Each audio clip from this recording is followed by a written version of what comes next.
গণতান্ত্রিক পরিবেশের জন্য তো আসলে সবারই মতামতের প্রকাশের অধিকার আছে। সবাই যার যার মতামত প্রকাশ করবে এবং সেখানে আহ, ইয়ারা ভোটাররা যাকে চায় তাকে নির্বাচিত করবে। কিন্তু সে গণতান্ত্রিক পরিবেশ তারা রক্ষা করছে না, বরং দেখা যাচ্ছে যে তারা অনেক বেশি মানে অ্যাগ্রেসিভ হয়ে যাচ্ছে আমাদের প্রতি। তাদের নেতারা অ্যাগ্রেসিভ, সেই কারণে তারাও অ্যাগ্রেসিভ। তো আমরা নির্বাচন কমিশনে এগুলা ডকুমেন্ট সহ পেশ করেছি। নির্বাচন কমিশন কিছুটা নিজেদের অসহায়ত্ব প্রকাশ করছে। বলছে যে আমরা তো অনেক বেশি কমপ্লেন পাচ্ছি, কমপ্লেন কতগুলো সত্য অসত্য আমরা জানি না, সব কমপ্লেন। তা আমরা বললাম যে আমরা তো ডকুমেন্ট সহ পেশ করেছি, এবং শুধু আমাদের মিডিয়া তে আসছে শুধু এই জন্য আমরা পেশ করছি না, বরং আমাদের কর্মীরা আমাদেরকে ফোন দিয়ে জানাচ্ছে যে এখানে এই ঘটনা, এখানে এই ঘটনা ঘটছে। সুতরাং তারা ভিকটিম বলেই তারা আমাদেরকে জানাচ্ছে।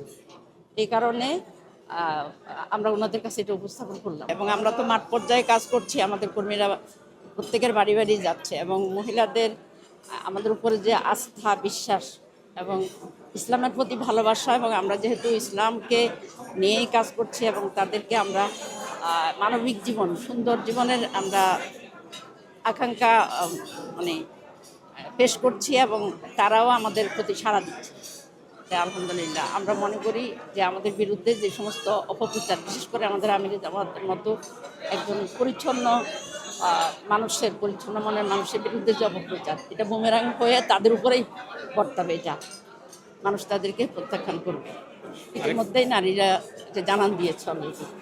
আজকেও আমি 3.5 থেকে 4,000 মহিলার সমাবেশে আমি কথা বলে আসছি বিকেল 6 নম্বর আসন, এবং মহিলাদের সবার মানে আমরা জায়গা দিতে পারছি না, পুরো হলটা ভর্তি হয়ে গেছে, তারপরেও জায়গা নাই, একদম টইটুম্বুর। তো আমির জামাতের একদম হ্যাক করে যেটা করা হয়েছে, এটা তো সাংবাদিক সম্মেলনের মাধ্যমে বারবার আপনাদেরকে জানানো হয়েছে, এবং এটা রহস্যটাও উদ্ঘাটন করা হয়েছে, চিহ্নিত করা হয়েছে কে এই কাজ করেছে, এই কাজের নেতৃত্ব দিয়েছে। তো এখন নারী ভোটাররা আজকাল কিন্তু শিক্ষিত অশিক্ষিত সবাই সচেতন, যারা কম শিক্ষিত তারাও সচেতন। সুতরাং এটা যে একজন ভালো ইমপ্রেশনের ব্যক্তির বিরুদ্ধে এটা যে একটা অপতৎপরতা, এটা সবাই বুঝে, এবং আমরা মনে করি নারীরা বিভ্রান্ত হবে না।